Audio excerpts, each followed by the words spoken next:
Subscribe to Infidelity Tales Lab for more stories. Now, let's begin this one. Chapter 1. The Builder.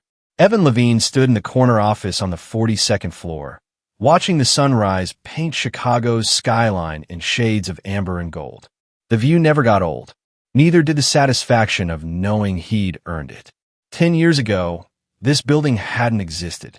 Procter Manufacturing had been a struggling mid-tier industrial supplier operating out of a warehouse in Gary, Indiana. Frank Procter, the aging owner, had been weeks from bankruptcy when Evan married his daughter Kathy. Evan remembered that first dinner at the Procter house.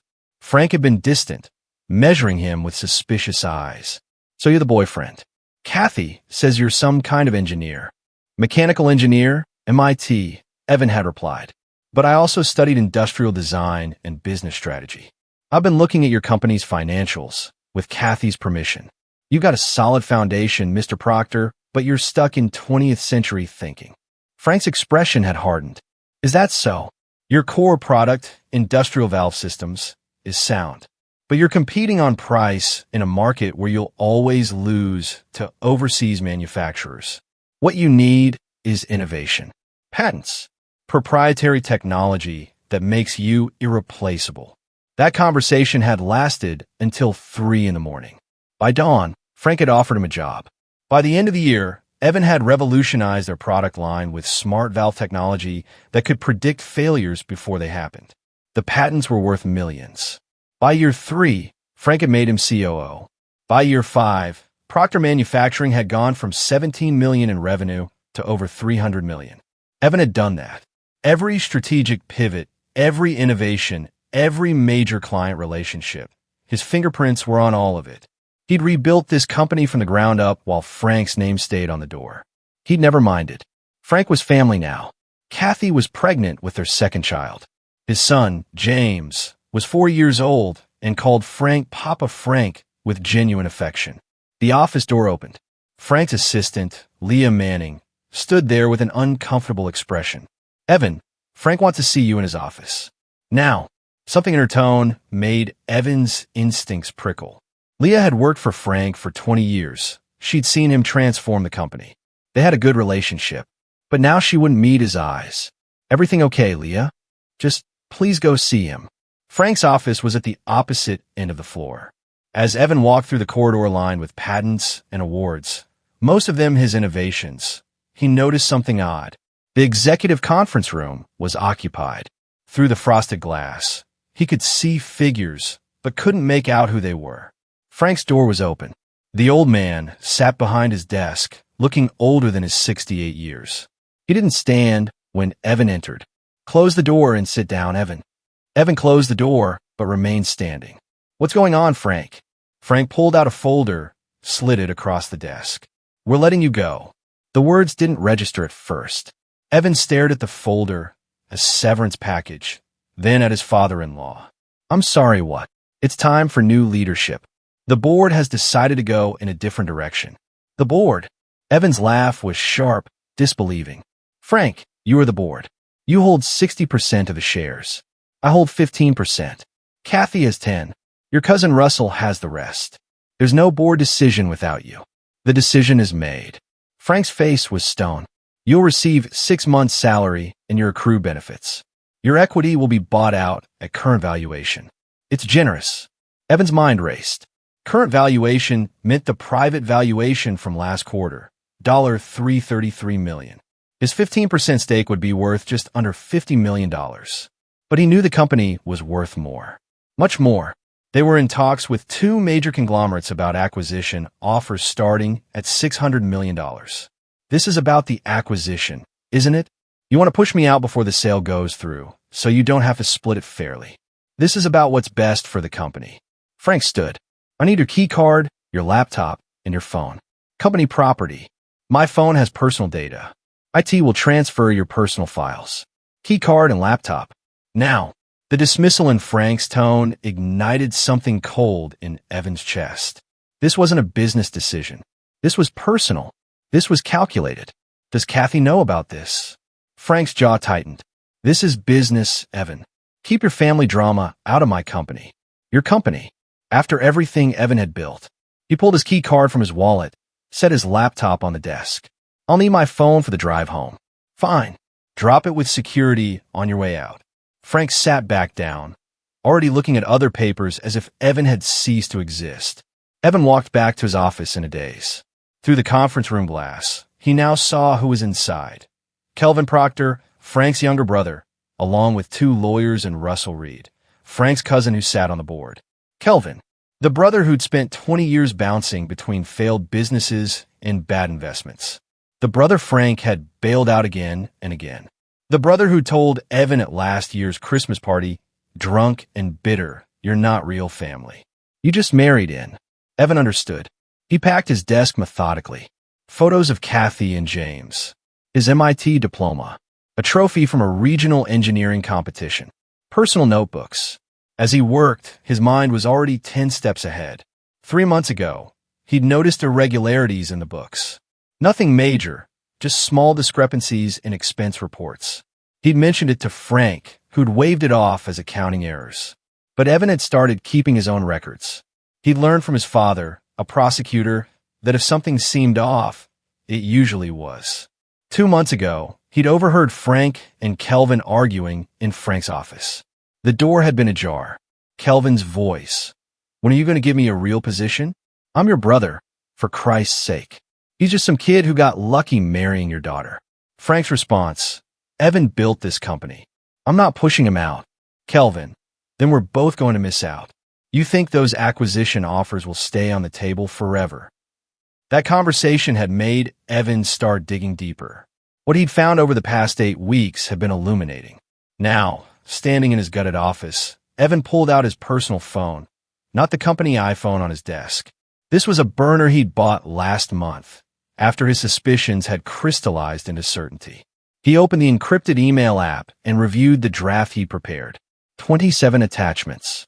Documents, recordings, financial analyses, photographs. Everything he discovered, organized, verified, and legally documented.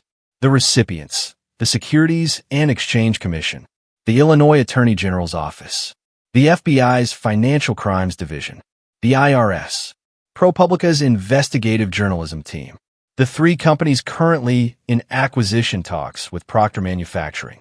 His finger hovered over the send button. Through his office window, he could see into Frank's office. Frank was on the phone, smiling now. Relaxed. Evan pressed send. Then he picked up the company iPhone, his box of personal items, and walked toward the elevator. As he passed Frank's office, he heard his father-in-law's voice through the door. "Yes, he's gone. Made it easy, actually. Didn't fight at all. Now listen about bringing Kelvin in for his position.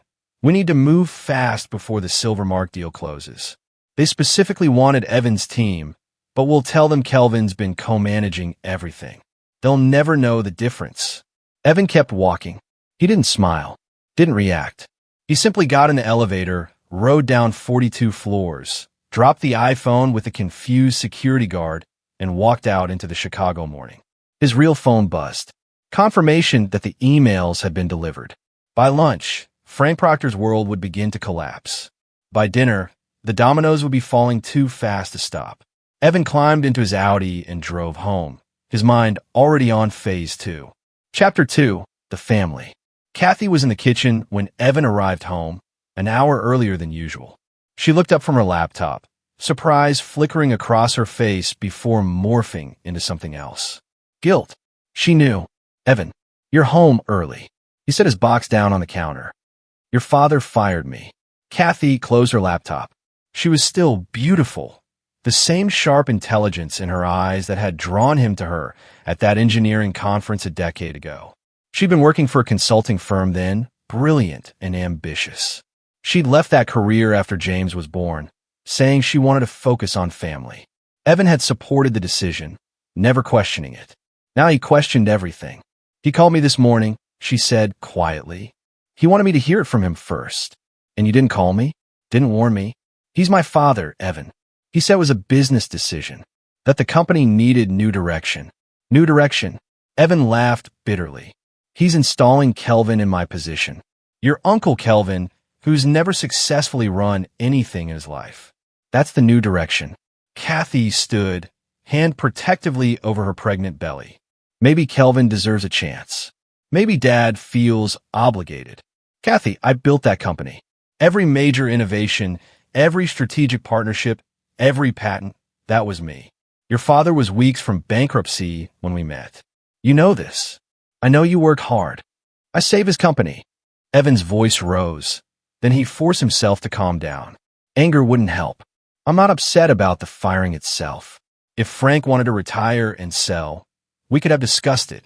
I'm upset about the betrayal, the lies, and the fact that my wife apparently knew and said nothing. Tears welled in Kathy's eyes. You don't understand what it's like. Dad built that company himself. It's his legacy. Maybe he felt like you were taking it from him. I was giving it to him, making his dream bigger than he ever imagined. And he repaid me by stabbing me in the back. Evan pulled out his phone. But that's okay, because I'm not the naive kid who married into your family anymore. What does that mean? It means I've been paying attention. 3 months ago, I noticed some irregularities in the books. I mentioned it to your father. He dismissed it, so I kept looking. Kathy's face went pale. Evan, what did you do? I did what any ethical COO would do. I investigated. And you know what I found? He pulled up a document on his phone. Your father and Kelvin have been running a parallel set of books for the past 18 months. They've been inflating revenues and hiding liabilities to artificially boost the company's valuation. That's not. They've been stealing from the company's pension fund. Small amounts at first, but over the past year, they've siphoned off nearly $12 million. They're using it to pay off Kelvin's gambling debts and fund a separate shell company they're planning to use after they sell Procter Manufacturing. Kathy sat down heavily. No, Dad wouldn't. Your dad is committing securities fraud, Kathy. He's lying to potential buyers about the company's financial health. When Silvermark or Quantum Industries runs their due diligence, they'll discover the truth. And everyone involved will go to prison. If you knew all this, why didn't you say something before? I was trying to protect him. Evan's composure cracked. He's your father, my son's grandfather. I documented everything, and I was planning to confront him privately, give him a chance to make it right before the sale went through. I thought maybe he'd made mistakes, that Kelvin had led him astray. I was trying to find a solution that didn't destroy our family. And now he fired me to cover his tracks. He's going to blame everything on me once it comes out.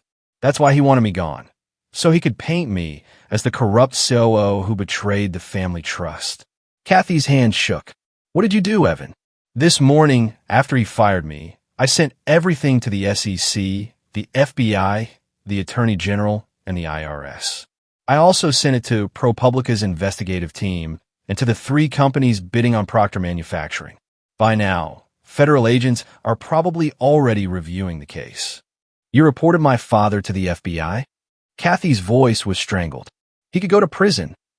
He should go to prison. He committed crimes. He stole from his employees' retirement funds. He committed fraud that could destroy dozens of families who depend on that pension money. He's my father, and I'm your husband, the man you promised to stand by. But the moment things got difficult, you chose him over me.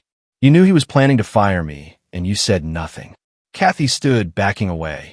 You need to leave. I need to think. This is my house too, Kathy. I've been paying the mortgage. Get out. Her voice was almost a scream. Get out of my house. Evan stared at his wife, at the woman he'd loved for 10 years, and saw a stranger. He grabbed his box of belongings and walked toward the door. Evan, Kathy called. He turned. Her face was streaked with tears. I'm sorry it came to this, but you can't expect me to choose you over my family. I am your family, Evan said quietly. Or I thought I was. He left. Chapter 3. The Unraveling. Evan checked into a hotel near Lincoln Park.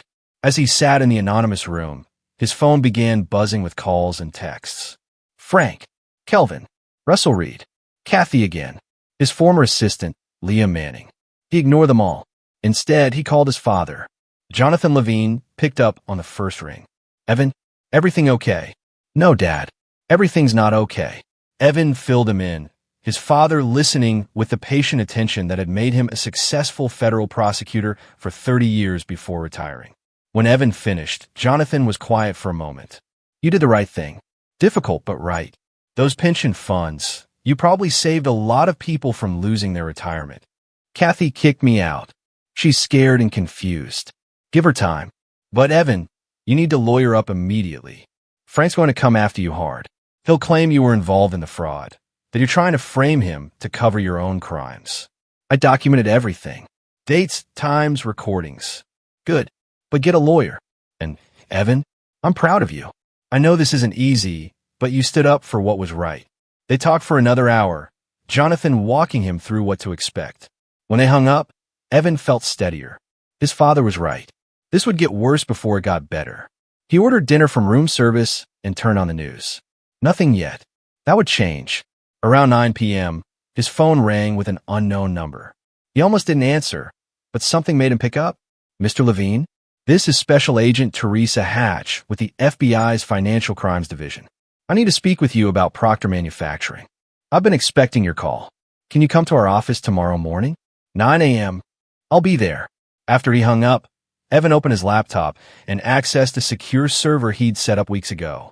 The backup files were all there, everything he'd sent to the authorities, plus additional evidence he'd held back. His insurance policy. The next morning, he met with Special Agent Hatch and her partner, Eric Hammond. They spent 4 hours going through his evidence. Financial records, email exchanges, recorded conversations from the office's security system, which Evan had designed and had administrative access to. The agent's expressions grew grimmer as they progressed through the materials. This is extensive, Hatch said. You've essentially done our job for us. I wanted to make sure there was no ambiguity. Frank Proctor and his brother Kelvin have been defrauding investors and stealing from employees for at least 18 months. Possibly longer. Why didn't you come forward sooner? He's my father-in-law. I kept hoping I'd find an innocent explanation. By the time I realized the scope of what they were doing, I needed to document everything carefully. I knew Frank would try to blame me once it came out. Emma nodded. He's already doing that. His lawyer called us this morning, claiming you're a disgruntled employee fabricating evidence after being fired. Everything is verifiable. Bank records, pension fund statements, emails to potential buyers containing false financial data. It's all real. I didn't fabricate anything. We know. We've been running preliminary verification since yesterday afternoon. Mr. Levine, we're going to need you to testify before grand jury. Whatever you need. As Evan left the FBI office, his phone buzzed. A text from a number he didn't recognize. You've made a big mistake. We're going to destroy you. He forwarded it to Agent Hatch and kept walking. Chapter 4. The Gathering Storm. The news broke 3 days later. Proctor Manufacturing CEO under federal investigation for fraud. The ProPublica article was devastating, methodically laying out the evidence Evan had provided. Within hours, it was picked up by the Wall Street Journal, Bloomberg, and CNBC. By evening, news vans were parked outside Proctor Manufacturing's headquarters and Frank Proctor's Winnetka mansion. The acquisition talks collapsed immediately. Silvermark and Quantum Industries both issued statements withdrawing their offers and expressing concern about material misrepresentations. The third bidder, a private equity firm called Harbor Bridge Capital, announced they were exploring legal action for fraud. Proctor Manufacturing stock, they'd done a partial IPO 2 years ago at Evan's suggestion, plummeted 43% before trading was halted. Evan watched it all from his hotel room, feeling a strange mixture of vindication and sorrow. He'd built something extraordinary, and Frank's greed had turned it to ash. His phone rang. Leah Manning. Leah, how are things at the office? Chaos. Her voice was tight. Federal agents showed up this morning with warrants. They've seized everything, computers, filing cabinets, Frank's personal files. Frank and Kelvin are in damage control mode. They're claiming you fabricated everything, that you stole money and are framing them. I expected that. Evan, there's something else. Something you need to know. She lowered her voice. Kathy wasn't on it. Evan's stomach dropped. What? I shouldn't be telling you this, but you deserve to know. Kathy has been meeting with Frank and Kelvin for months.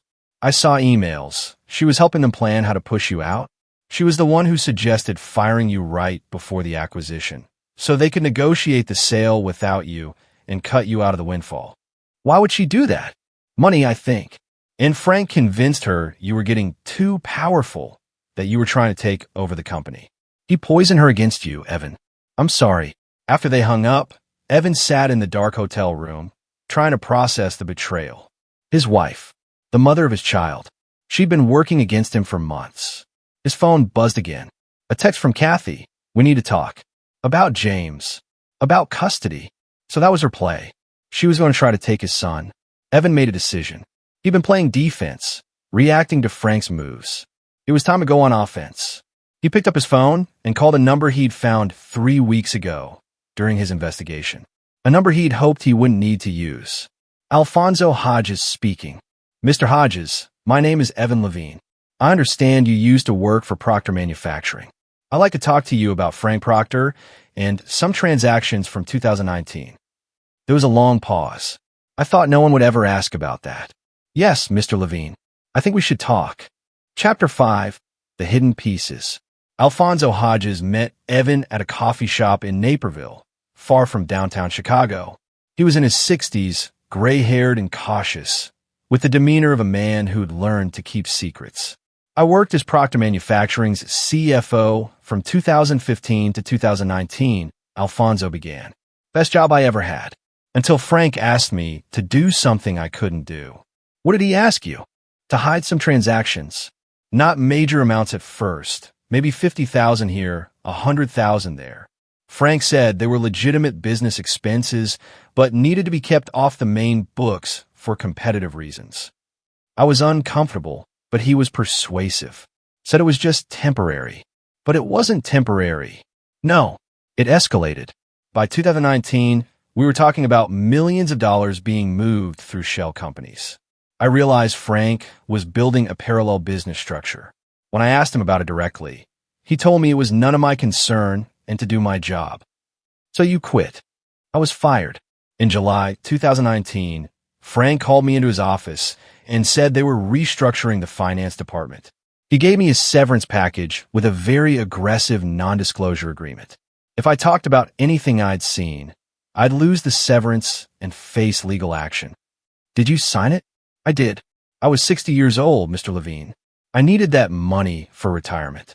And I convinced myself that maybe I'd misunderstood, that maybe it was all legal and I was just being paranoid. Alfonso's face tightened. But when I saw the news this week, I realized I'd been right. Frank's been running a scam for years, and I help him do it. Evan pulled out his laptop. Mr. Hodges, I need you to walk me through everything you remember. Names, dates, amounts, shell companies, all of it. I've already sent evidence to the FBI, but if Frank has been doing this since 2019 or earlier, there's more they need to know. They spent 3 hours in that coffee shop, Alfonso recounting details he'd kept buried for 5 years.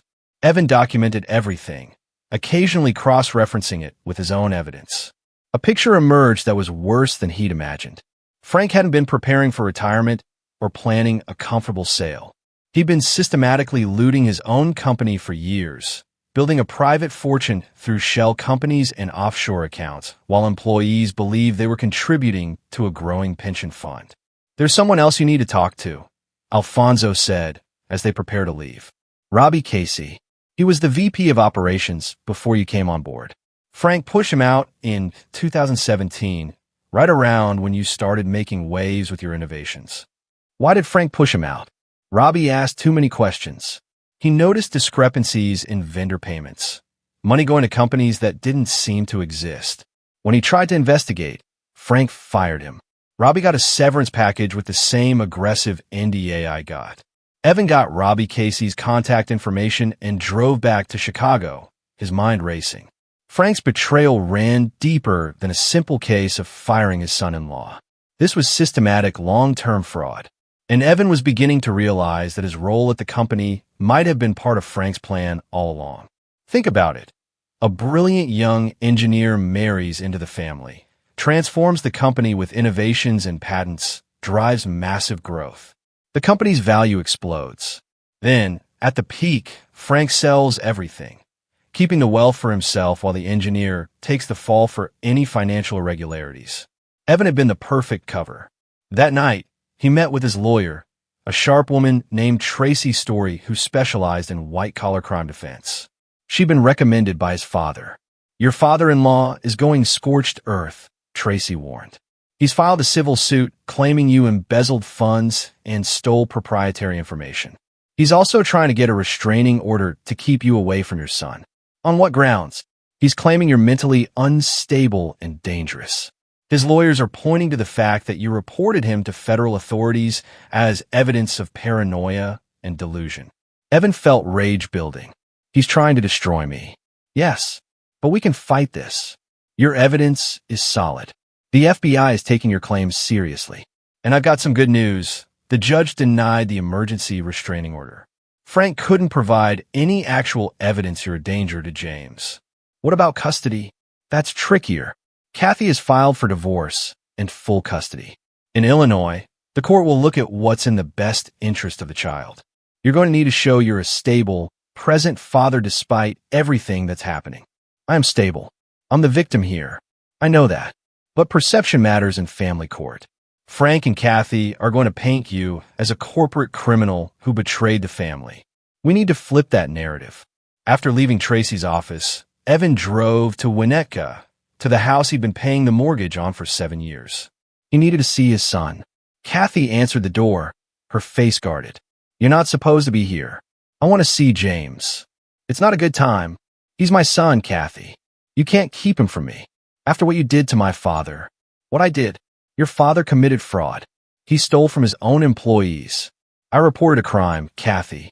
That's not betrayal. That's integrity. Daddy. James appeared behind Kathy, his face lighting up. You're home. Evan's throat tightened. Hey, buddy. I missed you. Kathy hesitated, then stepped aside. 30 minutes. That's all. Evan spent the next half hour playing with his 4-year-old son, building block towers and reading stories, trying to be present despite everything crashing down around him. When it was time to go, James hugged him tight. When are you coming back, Daddy? Soon, buddy. I promise.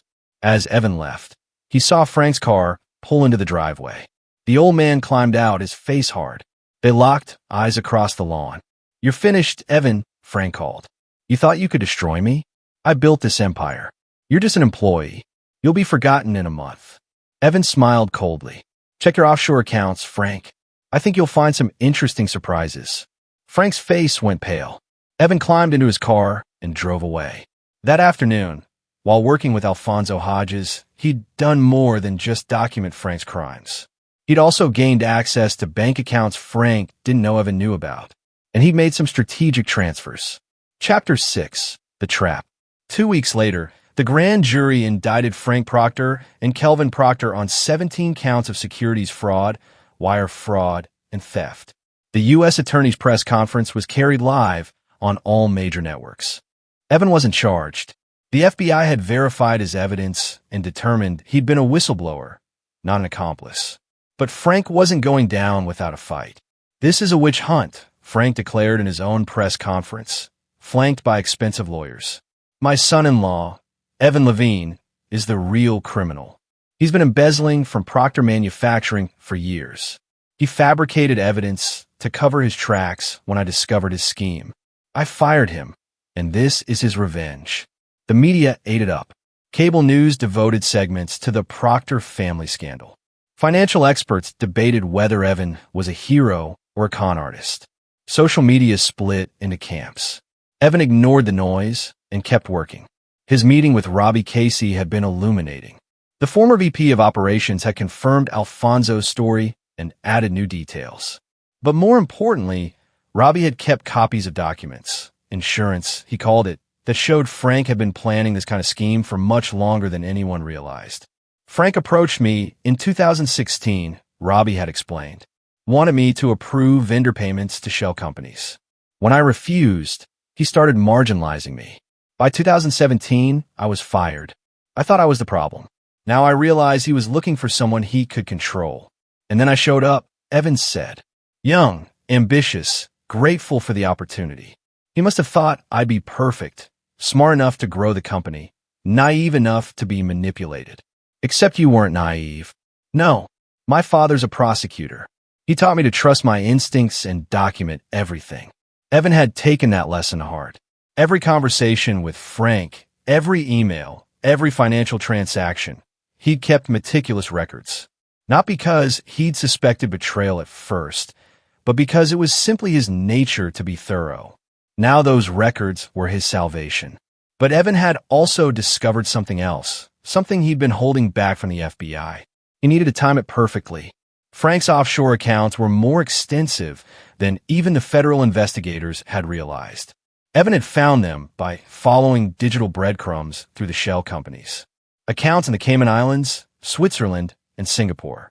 Nearly $40 million that Frank had siphoned off over the years. The FBI would find those accounts eventually, but Evan had given them a nudge by anonymously tipping off an investigative journalist at the Financial Times. The article would drop tomorrow, putting enormous pressure on Frank right before his preliminary hearing. But that wasn't the real trap. The real trap was much more elegant. Evan had discovered that Kelvin wasn't just Frank's accomplice. He was also Frank's fall guy. In the shell company documents, Kelvin's name appeared everywhere, while Frank's appeared almost nowhere. Frank had set up his own brother to take the majority of the legal blame. Evan had copied those documents and sent them anonymously to Kelvin's lawyer. He watched the explosion unfold on his hotel room TV. Kelvin's lawyer held his own press conference, announcing that Kelvin would be cooperating with federal prosecutors and providing evidence against Frank in exchange for a plea deal. "My client was manipulated and coerced by his older brother," the lawyer declared. Frank Proctor used Mr. Kelvin Proctor's financial desperation and family loyalty to make him the face of these fraudulent schemes, while Frank himself remained hidden in the shadows. Frank's legal team immediately issued a statement denying everything, but the damage was done. Family turning on family. The media loved it. Evan's phone rang. "Special Agent Hatch, did you send those documents to Kelvin Proctor's attorney?" "I don't know what you're talking about." "Evan, I appreciate what you've done, but you can't interfere with an ongoing investigation. If you're sitting on evidence, you need to give it to us, not leak it to create chaos." "Agent Hatch, with all respect, I gave you everything relevant to the criminal case. What Kelvin and Frank do to each other isn't my concern. I'm just a victim trying to rebuild his life." She sighed. "The assistant U.S. attorney wants to meet with you. Tomorrow, 10 a.m. Don't play games, Evan. We're on your side, but you need to let us do our jobs." "I'll be there." After hanging up, Evan allowed himself a small smile. Everything was proceeding exactly as he'd planned. His phone buzzed with a text from an unknown number. "You think you're smart. You're not. We're going to make you pay." He traced the number. It came from a burner phone that had pinged off a cell tower near Frank's house. Frank, or one of his allies, trying to intimidate him.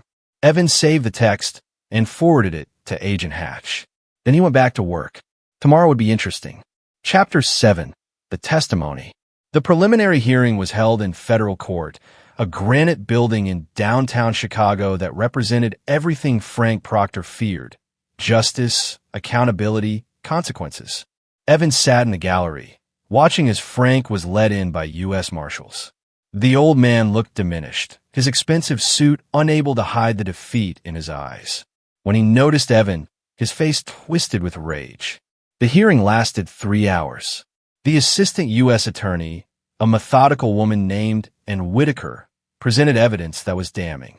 Bank records, email chains, recorded conversations, testimony from Alfonso Hodges and Robbie Casey, and Evan's carefully documented timeline of the fraud. Frank's lawyer tried to argue that Evan had fabricated the evidence, but it fell flat. The FBI's forensic accountants had verified everything. When the judge denied bail, citing Frank as a flight risk given his offshore accounts, Frank erupted. "This is a setup. My son-in-law is the criminal. The judge banged her gavel. "Mr. Proctor, control yourself or I'll have you removed." Evan watched, feeling a cold satisfaction. Frank had taught him something important. In business, the person who controls the narrative controls the outcome. Evan had seized that narrative and rewritten it entirely. After the hearing, Evan met with Ann Whitaker in her office. "We're going to need you to testify at trial," she said. "You're our star witness. Without you, we don't have a case this solid." "I'll testify, but I need something in return." "We don't make deals with witnesses. Not a legal deal. Information." I need to know about Kathy. My wife. How involved was she? And hesitated. I can't discuss ongoing aspects of the investigation. She was in on it, wasn't she? She helped her father plan my firing. Evan, I can't confirm or deny. Fine. Then let me tell you what I know, and you can tell me if I need a lawyer for her too. He laid out what Leah Manning had told him, plus additional evidence he'd found. Email exchanges between Kathy and Frank discussing the Evan problem. Text messages between Kathy and Kelvin about how to manage the transition. And expression grew grim. Mr. Levine, your wife is currently a person of interest in the investigation. We're determining the extent of her knowledge and involvement. If she knowingly participated in the fraud, she could face charges. Evan felt his stomach drop. Part of him wanted justice. Kathy had betrayed him. But another part of him thought about James, about his son growing up with both parents in prison. If she cooperates, if she testifies against Frank, would that help her case? Potentially, but that's her decision to make with her attorney. Evan left the federal building and drove to a park near his old house. He sat on a bench, watching families play, children laughing. His phone rang. Kathy, we need to talk, she said, her voice strained. About what? About everything. Can you meet me? Please. They met at a coffee shop they'd gone to on their first date a lifetime ago. Kathy looked exhausted, dark circles under her eyes. Her hand rested on her pregnant belly. My lawyer says I'm going to be indicted, she said without preamble. For conspiracy. For fraud. They're saying I was part of Dad's scheme. Were you? I didn't know about the pension fund, Evan. I swear, I didn't know he was stealing from employees. I just thought. She trailed off. You thought what? I thought he was protecting what was his. When Dad told me you were getting too powerful, that you were trying to take over the company, I believed him. I helped him plan to push you out because I thought we were protecting our family's business. Our family's business? Kathy, I built that company. I saved it from bankruptcy. And you helped your father destroy me because he convinced you I was the threat. I was wrong. Tears streamed down her face. I know I was wrong. But Evan, our child, she touched her stomach. If I go to prison, what happens to our children? You should have thought about that before you betrayed me. I'm sorry. I'm so sorry. Please, Evan, you have to help me. I'll testify against Dad. I'll tell them everything I know. Just please, help me avoid prison. Think about James. Think about our baby. Evan looked at his wife, at the woman he'd loved, and felt nothing but emptiness. I'll talk to the U.S. attorney. I'll tell them you cooperated with me, that you provided information. But Kathy, we're done. The marriage is over. I know. She wiped her tears. I know. I just need to protect our children. They're all I care about, too. Chapter 8. The Unraveling. Kathy's cooperation opened new fronts in the investigation. She provided emails and text messages that showed Frank had been planning the fraud for years, long before Evan had joined the company. Frank's goal had always been to build the company's value, engineer a massive sale, then disappear with the proceeds while leaving others to deal with the aftermath. Evan had been both his greatest asset and his greatest threat. Evan's innovations had made Frank wealthy beyond his dreams, but Evan's ethics and attention to detail meant he couldn't be trusted with the final phase of the plan. Frank's solution: push Evan out, blame him for any fraud that was discovered, and ride off into the sunset with millions. It would have worked, too, if Evan hadn't been documenting everything. The trial began in September. Federal prosecutors brought charge after charge: securities fraud, wire fraud, theft from employee pension funds, money laundering, tax evasion. The evidence was overwhelming. Evan testified for 3 days. He walked the jury through his documentation, explained the technical aspects of the fraud, and remained calm under aggressive cross-examination from Frank's attorneys. Mr. Levine, Frank's lawyer said, his voice dripping with skepticism, isn't it true that you had full access to all the financial systems you claim your father-in-law manipulated? Yes. And isn't it true that you were the chief operating officer, responsible for day-to-day operations? Yes. So how do we know you weren't the one committing fraud, and you're simply trying to frame Mr. Proctor? Evan pulled out a tablet. Because I have time-stamped security footage of Frank and Kelvin in Frank's office at 11:47 p.m. on August 14th, 2024, discussing how to hide the pension fund transfers. I have recordings of their conversations detailing the shell companies. I have emails between Frank and offshore banks that I never had access to. And most importantly, I reported the fraud to authorities. Why would I do that if I were guilty? The lawyer had no response. Kelvin testified next, having accepted a plea deal. He confirmed everything, admitting that Frank had manipulated him, used his gambling debts as leverage, and set him up to take the fall. My brother told me Evan was trying to steal the company, Kelvin said, his voice bitter. He said if we didn't act first, Evan would push us both out. I believe him because he's my brother. I trusted him, and he betrayed me. The jury took 4 hours to reach a verdict. Guilty on all counts. Frank Proctor was sentenced to 18 years in federal prison. The judge was particularly harsh, noting that Frank had betrayed the trust of employees who dedicated their careers to building his company, only to have their retirement funds stolen. Kelvin received 8 years for his cooperation. Kathy avoided prison entirely, receiving 5 years probation for her testimony and her limited role in the conspiracy. She was essentially collateral damage, a daughter manipulated by her father. Proctor Manufacturing filed for bankruptcy shortly after the verdict. The company's reputation was destroyed, its finances in shambles. Hundreds of employees lost their jobs. But there was one more surprise. Chapter 9, The Resurrection. 6 months after the trial, Evan stood in a conference room in a newly renovated office building in Schaumburg, a Chicago suburb. Around the table sat Alfonso Hodges, Robbie Casey, Leah Manning, and a dozen of the best engineers and managers who'd worked at Proctor Manufacturing. Thank you all for coming, Evan said. I know the past year has been difficult. We all lost something when Proctor Manufacturing collapsed. But we also learned something important. We weren't working for Frank. We were working for each other. We built something extraordinary as a team. He pulled up a presentation on the screen. I'd like to introduce you to Levine Technologies, a new company built on the patents and innovations that I personally developed at Proctor Manufacturing, patents that I legally own, as confirmed by the bankruptcy court. During the bankruptcy proceedings, Evan had made a strategic move. He'd filed claims for his patents, arguing that they were his intellectual property, created by him, merely licensed to Proctor Manufacturing. His lawyers had proven that Frank had never properly documented ownership transfer of Evan's innovations. The bankruptcy judge had agreed. Evan's patents, worth tens of millions, were his to keep. But this isn't just my company, Evan continued. Everyone in this room is getting equity. We're going to build something better than Proctor Manufacturing.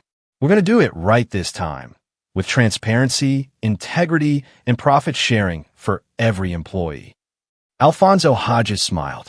I'm in. Me too, said Robbie Casey. Leah Manning nodded. Someone has to keep you organized. Over the next hour, they discussed strategy. Evan had already secured initial funding from an ethical venture capital firm that specialized in supporting whistleblowers who wanted to rebuild.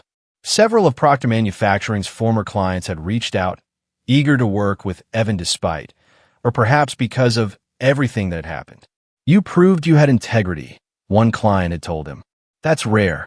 We want to do business with someone we could trust. As the meeting wrapped up, Evan's phone buzzed. A text from Kathy. Can I bring James by this weekend? He misses you. Evan had been seeing his son regularly. The custody arrangement had been formalized, joint custody, with Evan getting James every other week. It wasn't ideal, but it was working. James was adjusting, and Evan had made his son his priority. Kathy and Evan weren't friends, exactly, but they'd achieved a civil coexistence for James's sake. She'd given birth to a daughter, Evan's daughter, 3 months ago, a little girl named Abby. Evan was building a relationship with her too, one bottle feeding at a time. The divorce would be finalized next month. Evan had ensured Kathy got the house and a fair settlement. He didn't want to punish her for her mistakes. He wanted to move forward. That evening, Evan drove to his new condo overlooking Lake Michigan. It was smaller than the Winnetka house, but it was his. A fresh start. His phone rang. Jonathan, his father. How'd the meeting go? Great. We're really doing this, Dad. Building a new company. I'm proud of you, son. You handled everything with integrity. That takes courage. I learned from the best. They talked for a while, and after hanging up, Evan stepped onto his balcony.